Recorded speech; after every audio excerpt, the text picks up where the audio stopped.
you know, when you think about this incredible perseverance, this commitment to cause, whether it's in the context of war, civil rights, or the context of covering the war, how do we apply this kind of commitment, this kind of courage to modern day problems on such issues as equal pay for equal work and discrimination against women in the workplace and so forth? How can women summon that kind of courage, if it's possible, that the sort of courage that your characters exhibited, to apply to the problems confronting America today?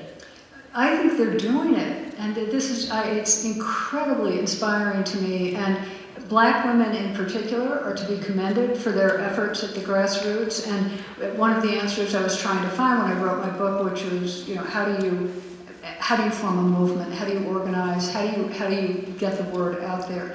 And look at what Stacey Abrams has done in Georgia. And you know, she is not far. She is not through with her career. She is going somewhere, and she just defies she should have been governor of Georgia. That's pretty clear. She just defies what the conventional wisdom is. She lives in Georgia, of all places, and she's created this Fair Fight organization, and she just keeps going. And there are other groups like that all across the country. The ACLU is doing its part, the League of Women Voters. There's so many groups.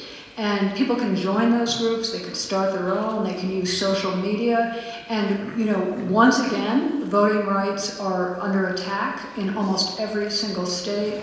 And especially the Black vote is being suppressed again. And it's completely appalling. And of course, it's because Black voters are mostly Democrats, and the Republican Party has figured out, they are very good organizers, and they figured out pretty much how to do it. And so of course there are counter efforts through the law to take care of that, but they've made a lot of headway already, and we have another election coming up. So people need to just know that there are many organizations to join or to start. Thank you. Judy, what do you think? I'm going to flip the question around a little bit and talk about some of the failures, some of the difficulties that the women resistors had in the ghettos, because I've also learned from that. And of course, what we've been saying, you know, channeling this emotion into action, and finding the right way to be an activist in the way that suits your personality, your temperament, all that again. But some of the issues that they had in the ghettos was that they often couldn't agree, and there were many different underground factions, both Jewish undergrounds and Polish undergrounds. Not one, there were many, and even though they had this common enemy of the Nazis, and they were all oppressed and occupied under the Nazis, they often fought with each other.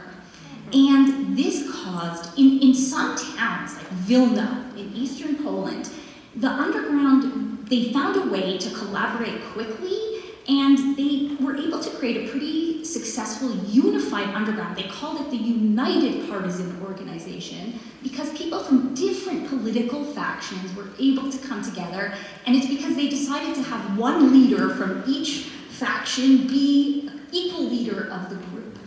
In the Warsaw Ghetto, which was a hugely populous, I mean, over almost 500,000 Jews were imprisoned in the Warsaw Ghetto, and there were as many undergrounds and different underground movements, and they had a lot of trouble for a long time coming together to agree on who would be the leader, what the tactics would be, even though they had this, I mean, incredible common enemy.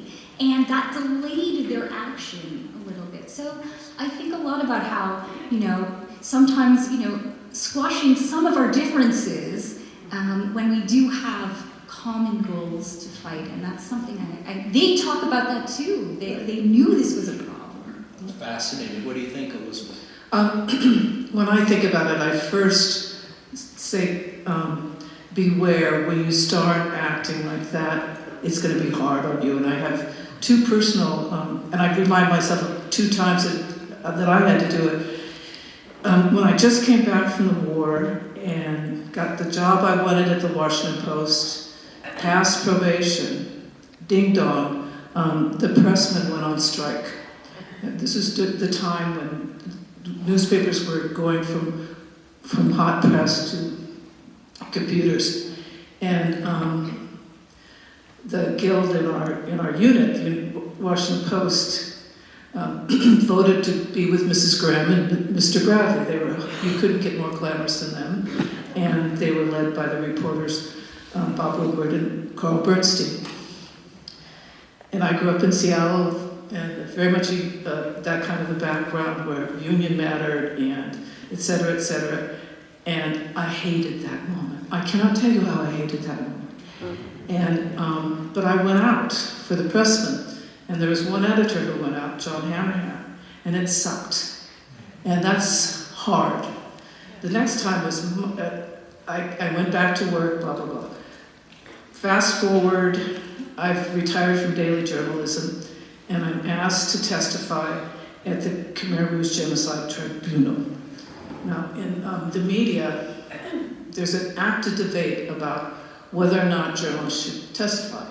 You know, the Yugoslavia Tribunal, former Yugoslavia Tribunal, a dear friend of mine refused to testify because he said that would only make it harder for journalists because they would be targeted. And there are other reasons. So I said, okay, I'll check first with a constitutional lawyer who also was a journalist and a colleague from when I was at the Times, and he said, essentially, those are political arguments. Legally, you can testify as long as you're not betraying any of your sources, which is a big deal. So, because I did not want to affect our amendment privileges. So then I sat and I checked with my Cambodian friends, and one of them, who became a great film director, Ritti Pan, said, Elizabeth, it's not about you, it's about Cambodia. So I went and spent a week testifying, and it was like sitting in an electric chair. I mean, it was, the prosecution called me, and they were wonderful, and then the defense went after me. And I kept remembering what Ritti said, it's not about you, Elizabeth, it's about Cambodia. It's tough. All these activists we talk about, I can't tell you, just from my own small personal experience, it's tough. So yes, my husband and I give money wherever we can, but those people who put things on the line, it's tough, and never forget that.